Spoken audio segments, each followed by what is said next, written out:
Marcus. I'm the Director of Threat Intelligence and Advanced Research at McAfee Labs. The team that I'm in charge of in the labs does very different things. We don't actually analyze malware per se. We don't actually analyze spam per se. What we do is we mine all the various data that the labs collects, and we try and connect the dots. So when I say threat intelligence, that's actually what we try to do. We actually try to connect the stuff that happens before the actual attack, the stuff that happens during the attack, and where the data goes afterwards. And we try and apply some kind of measure to it and figure out things like that. It's a pretty cool job at the end of the day. What I'm going to focus on today is what we do, I guess, wrong as an industry. And we do a lot of stuff wrong, but don't take that the wrong way. Don't take that as me saying I don't appreciate the work we all do. All right? A lot of us have spent our careers in defense, right? It's a vocation to a lot of us, defending things, stopping malware, stopping the bad guys. It's a vocation to a lot of that. But it comes down to this, on the defensive side of the house, we are linear thinkers. We think linear. But if you look at the offensive side of the house, offense is all about non-linear thinking and really non-linear equations. So what I'm going to talk about today is what I think needs to change, give you some examples of why I think what we do doesn't really work systematically anymore. And then at the end, we'll talk about where we think things might be able to go in the future. A lot of people will not like what I have to say. A lot of people won't like the conclusions that I draw. That's cool. I got no problem with that. I'm open to an argument. That's why I'm here, to poke in, prod you a little bit, and get you to think a little bit about outside the box. This is a very simple statement, and I have numbers and math to back this up. And when I say the attackers are winning, I mean the attackers are winning, period, game over. The operating system in many cases is a lost cause to protect. When Windows comes out, the day that Windows 8 comes out is the same day that Windows 8 will be completely compromised, owned, and have buckets of malware, evasions, and attacks for it, right? We all know that. That's a simple fact, right? But think about this, it really comes down to this. Why are we continually challenged every single time a new operating system comes out? Why is it that as I am having this discussion and speaking, there are Metasploit evasions being written that will work out of the box right now against fully updated Windows 7, fully updated Windows 8 with all AV up to date? Why is that? There's a significant reason why that actually is. We are challenged trivially every single day. And let me give you some numbers to actually back that up. The numbers that I share with you are numbers based upon McAfee Labs, so they're not industry numbers, they're McAfee Labs numbers. And here is the cost justification slide, right? If you had to look at one slide that justifies why we'll all have a job in infosec until the day we die, this is probably it. That is the zoo number. This is the total amount of malware that we have collected and analyzed since the beginning of malware creation, round about the mid-'80s or so. And look at the growth curve right there. And that, on the right-hand side, by the way, that number is approaching 90 million. All right, that's a assload of malware, to put a small number on it.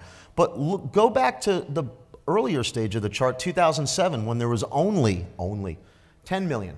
And think about how easy it is for that 10 million to turn into 20 million, to turn into 40 million, to turn into 80 million, to turn into 160 million probably by the middle to late portion of this year. Why is that? We know so much about threats, but it doesn't seem our defensive solutions really keep pace with it, does it?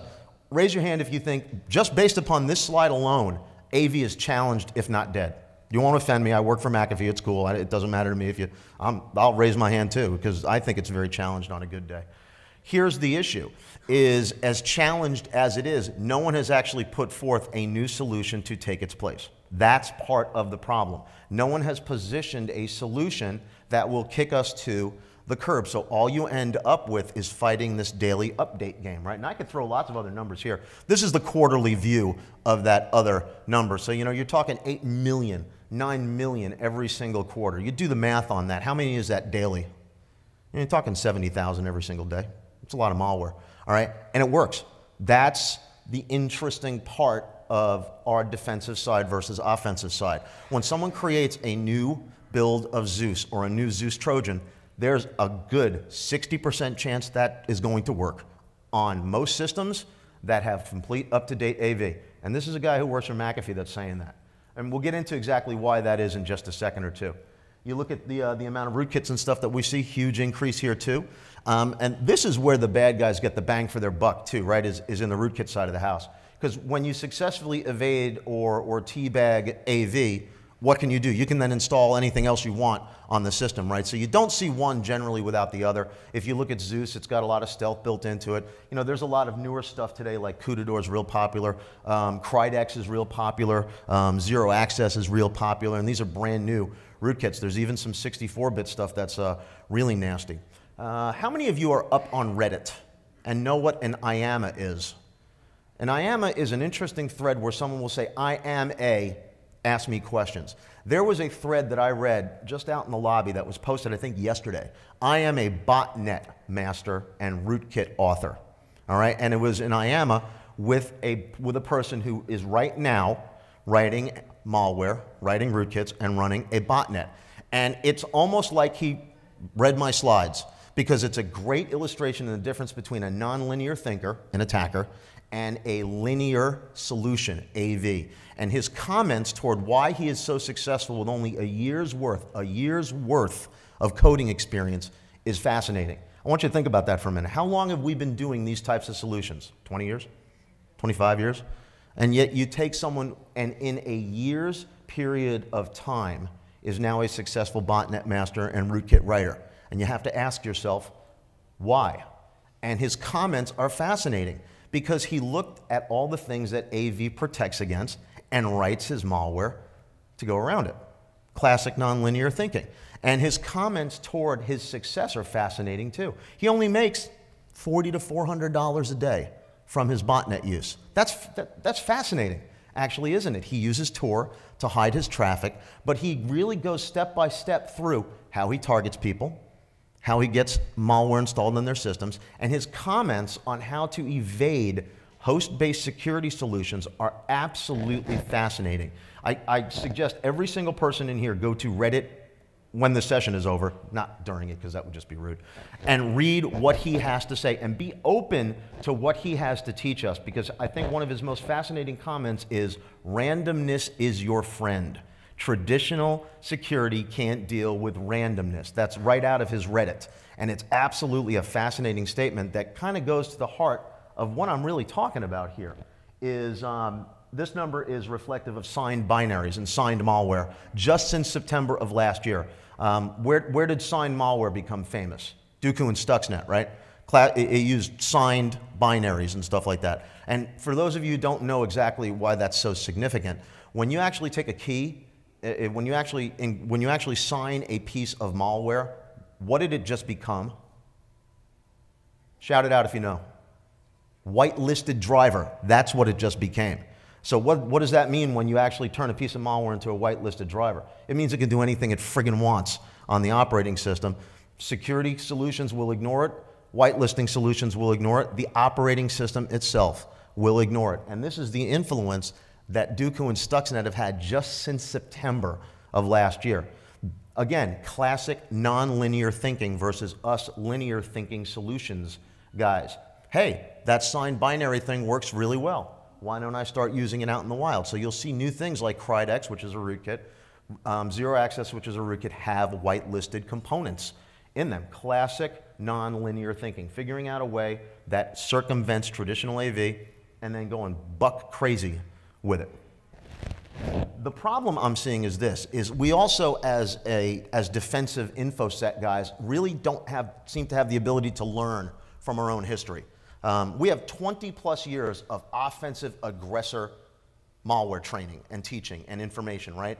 But if you look at some of the newer operating systems today, look at Android, look at mobile in general, does that look disturbingly familiar? Does that growth curve look disturbingly familiar? The same exploitation curve, the same cybercrime growth rate in mobile as in the PC world. All right, that's fairly disturbing. And what's even more disturbing is the user behavior on those platforms, right? People click anything, especially if you give them a picture of a lolcat or something, right? You know, it's arguably easier to social engineer people today because of their trust in technology than it ever was before. Throw to that the fact that most solutions on the mobile platform do exactly what they do on the PC platform, which is they are linear solutions looking for a signature or looking for some bit that is off, and you end up with this type of growth happening again. That it's just like deja vu. It's absolutely fascinating to me. This is a threat map. We in the labs, we actually do some what are known as threat mapping. This is a pre-execution threat map. So the first column on the left, the big first column, is the things that the bad guy does. I apologize, it's a bit of an eye chart and stuff, but you can check out the slides later.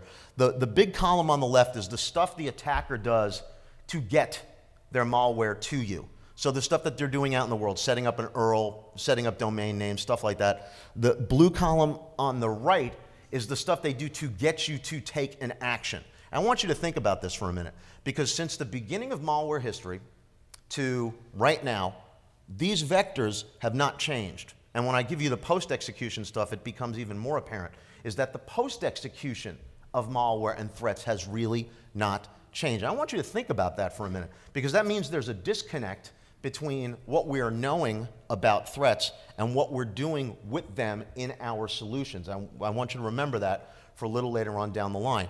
So when you think about it, there's only a handful of ways the attacker can get their stuff to you, right? Website, email attachment, social media, whatever.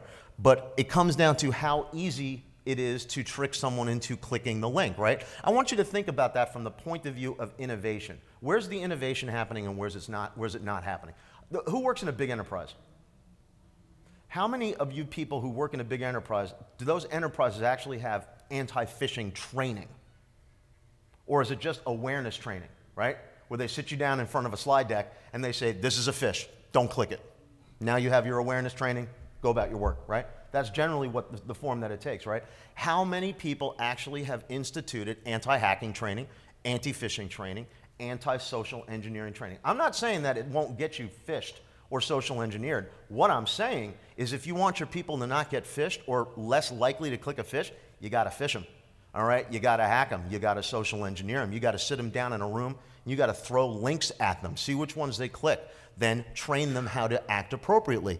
Because these will work until the end of time against people who are not trained. Who studies the martial arts, right? How do you not get hit? By someone throwing stuff at your noggin, right? Until you figure out, maybe I should put my hands up. Maybe I should change my behavior, right? It's really the same thing. It's like when you send people through basic training in the military. If you want people to not get, you got to subject them to training and offensive training. Yet there seems to be very little that's embraced in corporate America, and even the AV community is actually very hands-off when it comes to embracing malware writing and writing our own malware. That's a taboo. Ooh. Let me tell you something. You want to start a fight between AV vendors? Start talking about an AV vendor's need to write their own malware and think about the next 10 attacks in the next 2 years worth of attacks. You want to start a holy war? That'll do it.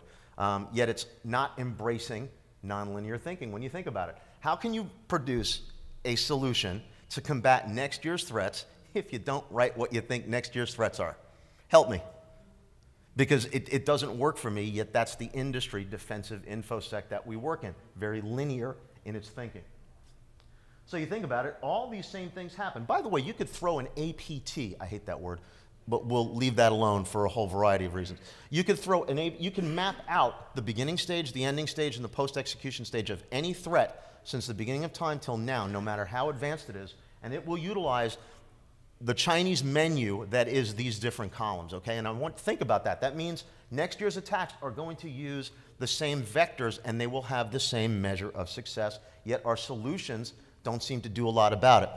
This is the flip side. This is the post-execution side of the threat maps and the threat graphs.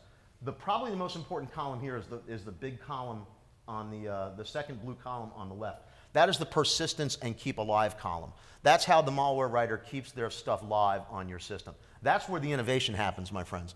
All right, that's where the bad guys have our game. That's where they have the game of the operating system and the game of host-based security solutions. They know how we do what we do.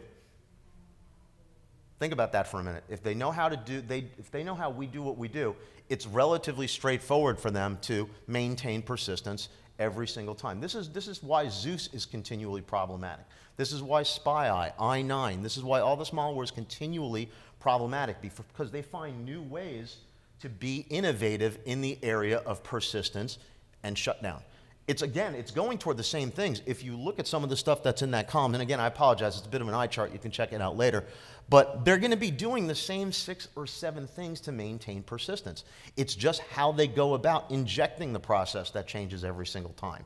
And a linear solution like host-based AV can't deal with the randomness. There's a great line in the Reddit IAMA today that the malware author uses, and I'm kind of cribbing it here. He says something along the lines of, if you want to evade AV, write your own cryptors. Randomness is your friend. Randomize everything you can. And I was just like, that's non-linear thinking right there. And that is why they will continue to win at the end of the day, is because of thinking like that. And we will continue to be challenged because we don't react in a very innovative and agile way. So why is it getting worse? All right. Who knows what that is? That is a Menger sponge. All right, a Menger sponge is a construct from chaos theory. And this is an animation of what it actually is. And what it has to teach us is this, is within any 3-dimensional space, there is infinite possibilities and infinite variety. What this is actually doing is it is actually removing a portion of itself, but every time it removes a piece of itself, it creates more surface area, all right? So what this actually shows, and it will never approach 0, by the way. So what this has to teach us is that within any space, and doesn't that cube look strangely like the representation of an operating system? Huh? Right? Inside a confined space that is an operating system, you have unlimited varieties and unlimited evasions and unlimited potential for non-linear movement and non-linear thought. Yet, when you think about what we do on the defensive side of host-based security, everything we do is linear. We cannot cope with non-linearity and evasion and everything else. This is essentially why it is so challenging to have host-based AV do its job on a daily basis, is because the bad guys can always throw randomness at us, they can throw cryptors at us, and go right around. But it's not a condemnation of AV, it's the host-based model. Because anything within that system is subject to the conditions of the system, isn't it? All right, think about that for a minute. As long as we play by the rules of the system, we are subject to the conditions of the system.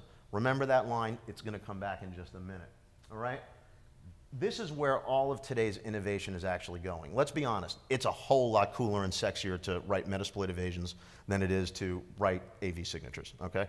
You get the chicks with one, you don't get the chicks with the other. And it's all about, you know, where you get the chicks from, let's be honest here. That's why we're all in infosec, because it's all about the women. I wish. But I think you get what I'm saying, is it's more interesting to say, oh, look, AV is dead, here's another evasion, than come up with a solution that replaces AV. All right, how many people in here actually can write their own Metasploit evasions and actually do their own crypting and actually produce their own malware? Don't be shy. I know you can. You've been smiling too much. So, but my point is how many of those same people who apply that nonlinear thinking can come up with a solution that replaces AV? I want to see the nonlinear thinking and the innovative thinking go from OffSec to DefSec. We need to take the same thinking that fuels offensive security and bring it over to the defensive security side of the house. Who knows what that is? That is a Lorenz attractor, another construct from chaos theory. And what you see there are four, it's kind of cheating. You got an x-axis, a y-axis, and a z-axis. And what Lorenz figured out through a simple calculator is that within any 3-dimensional space, x, y, and z, you can have formulas that never repeat and never overlap, and you will never see again, all right?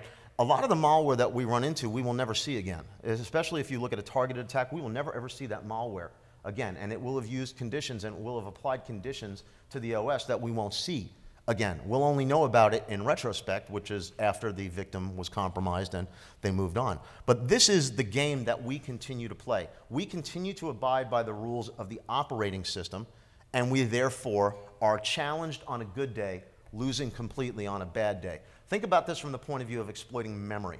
Malware doesn't have to play by the rules, all right? Metasploit doesn't have to play by the rules. We, as security solutions in the operating system, have to play by the rules. That means this. That means there are areas of memory we can't access. There's areas of memory we can't look at. There's areas of memory we can't touch, all right? Which is why rootkits, by the way, work and are so effective, because they can go over there where we're not allowed to go or affect. So as long as we continue to play by the conditions that the operating system applies to us, we will continue to basically fight a very painful battle on the end of at the end of the day. So consider this. Consider the top two blue boxes, right? You've got the operating system and you got all the juicy data that's within it. And lo and behold, I actually have a solution to talk about here. I'm not talking about product or anything like that. I'm proposing a different way of thinking about security.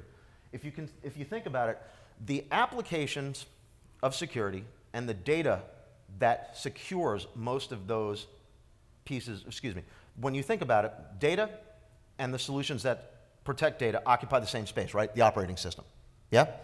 Part of every single attack is shutting down AV and shutting down security software and everything else, right? Because they're in the same space. It's actually very, very easy to do. All right, you can compromise the virtual machine. What I would suggest is going forward, we need to move our point of view and our solutions from inside the operating system down into utilizing silicon. All right, and let me explain what I mean by that and what I don't mean by that. What I don't mean by that is we should put AV on a chip. That's not what I mean. All right, what I mean is this. I know it's a little bit small, but if you could see the line above the box that says BIOS, you'll see things like I/O, network, and other things. What that is the functionality that the chipset of silicon allows us to use. And I'll give you some specific examples in a minute. But silicon allows us to have a different point of view from the operating system. It actually allows us to do things like look at memory in a native state, but not do it from within the confines of the operating system or from within the user permissions or system permissions of the operating system. Think about that for a minute. When you're attacking the kernel or you're attacking IDT tables or SSD tables, it's hard for security software to stop that because it's not allowed actually to access most of those areas. But if you can hook something like the VM layer or the virtualization layer of the chipset, you can access that completely from outside the actual operating system. You can see memory in its complete table structure from outside, not from inside when you can't see the memory areas you're not allowed to access, but you can step out of the operating system and actually see the memory tables and the kernels and all of the kinds of I/O from a different state and a different point of view.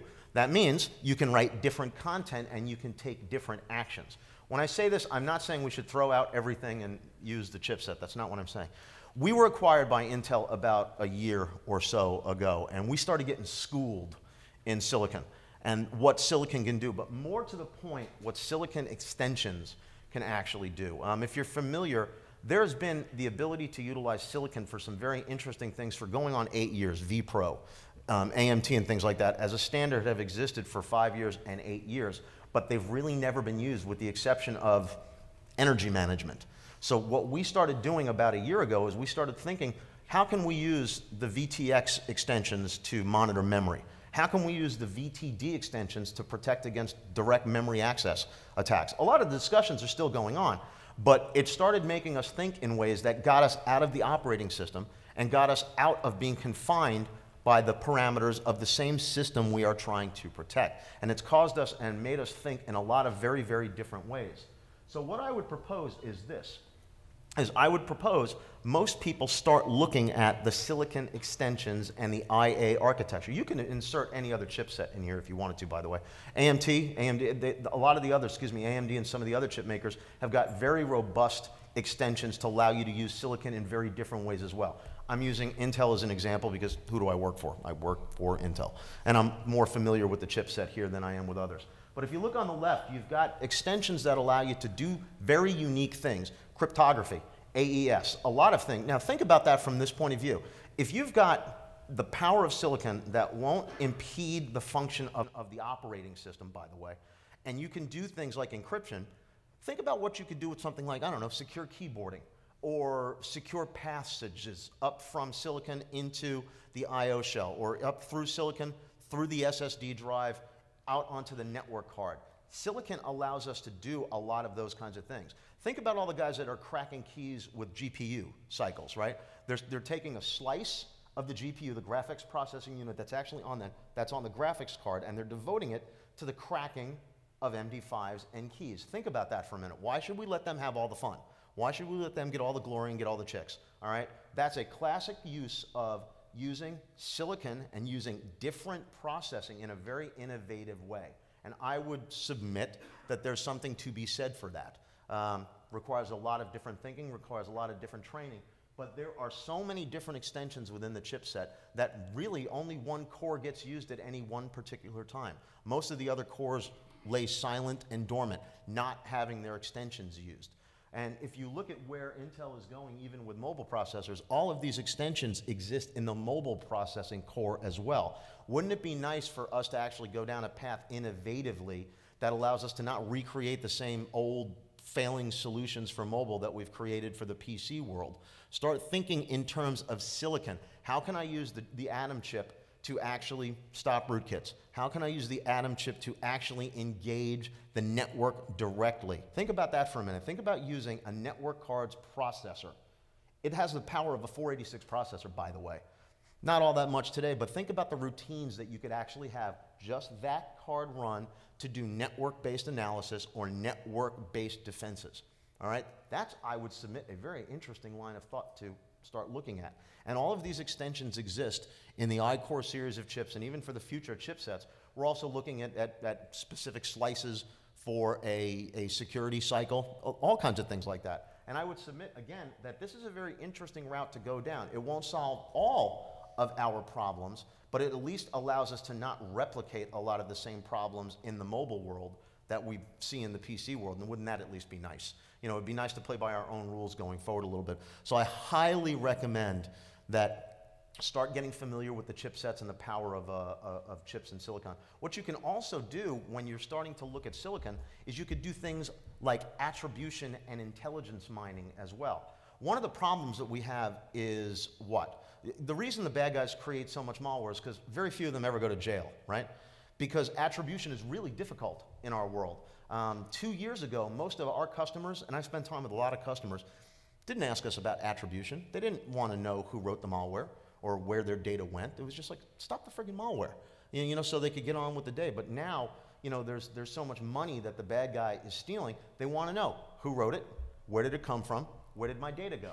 All right? Most security solutions never re-architected themselves to answer those questions. So by utilizing, again, silicon, we have the power to actually do hardcore event store writing, hardcore encryption, hardcore attribution analysis. You know, you think about taking your chip and actually using a dedicated offload path for any change that happens to the operating system to be written to a secure event store. Think about that from the point of view of doing attribution and forensic analysis. You can theoretically hopefully get somebody in jail based upon that type of data that you could collect, or at least you could build up a corpus of data that LEOs and others could use to actually take action and stuff like that. So again, it allows you a level of power you don't get within the operating system, and it allows you to do some very, very different things. So when you have some time, go and Google IA, or hit me up later and I'll send you some links to the Intel architecture or just any silicon architecture, and start thinking along the lines of what can we do in silicon. You can't solve every problem in silicon, and some of them may be combined solutions, partially using silicon, partially doing things within the operating system. We've been looking at how we can use slices of silicon to better protect the agents that are inside the operating system. So if you think about that, even if you start leveraging silicon, you can do a better job inside the OS by offloading certain things to silicon. So it becomes very, very interesting, I think. So to wrap up, nonlinear thinking. We have to be as agile as the bad guys are, and really take a very, very close look at how we create solutions and how we create products today. And again, going back to the comparison of PC malware versus mobile malware, I think the model that we are currently working under needs to die a very quick death. Things need to change because, quite frankly, we are not winning the battle. Our ability to do our jobs in the current methodology and in the current model is hampered at best. So we have to start thinking, how can we get out or not be subject to the same conditions of the system that the malware subjects us to? Embracing nonlinear thinking and solutions will allow us to do that. Embracing silicon and embracing hardware. A lot of this was really never looked at successfully in the first place. Again, you know, don't forget, malware developed over time. Security solutions developed after malware started getting written. Think about that for a minute. So a lot of security solutions, even the original AV stuff didn't get created until when? Malware started actually getting written. So you think about that, that means the bad guys are actually pushing our roadmap. That's not really a very effective model to work under. Silicon was really never embraced early because the functions weren't there. Hardware was really never embraced fully because the functions weren't there. We're at a different period of time. There's robust extensions that can really be looked at now that could never be looked at before.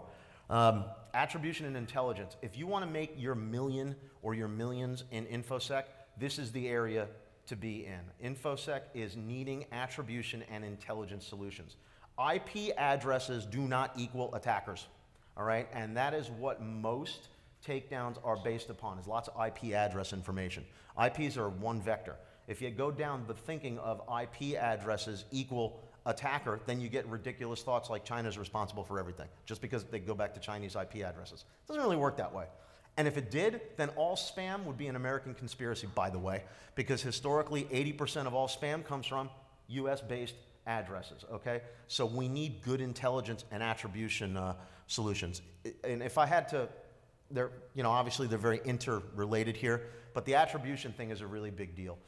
If you can spend your time actually figuring out who wrote what code and can do that with a degree of certainty and actually throw 100,000 binaries through some system and actually say those 100,000 binaries, 20,000 of them were written by this group, 20,000 by that group, 30,000 by the other group, with a degree of accuracy, you will make a mint's worth of money, because those are the questions law enforcement wants to answer. Those are the questions our enterprise customers want to answer. That's even the question that consumers want to answer. So if you can answer those kinds of attributional questions going forward, that's a real big deal.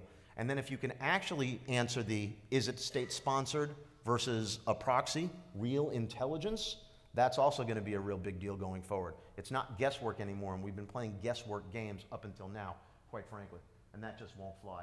The last thing I would submit is join or create a hackerspace. A lot of the stuff is a great place to actually come up with. I'm a member of a hackerspace in Maryland called Unallocated Space, and I've probably learned more questionably illegitimate ideas there in the last year and a half than I have in the rest of my time in InfoSec. And there's something to be said for out-of-the-box thinkers and a place where you can actually go to engage in out-of-the-box thinking and stuff like that. I run most of my ideas through my hackerspace and stuff, and they will tune me on things and say, this is right, this is not right, giving me great ideas on botnet takedowns, great ideas on attribution and stuff like that, because it's such a wide variety of out-of-the-box thinkers. So if you can find a hackerspace, join a hackerspace. If not, better yet, create a hackerspace, because nonlinear equals hacker, by the way. A nonlinear thinker is a hacker, and we need more hackers and nonlinear thinkers.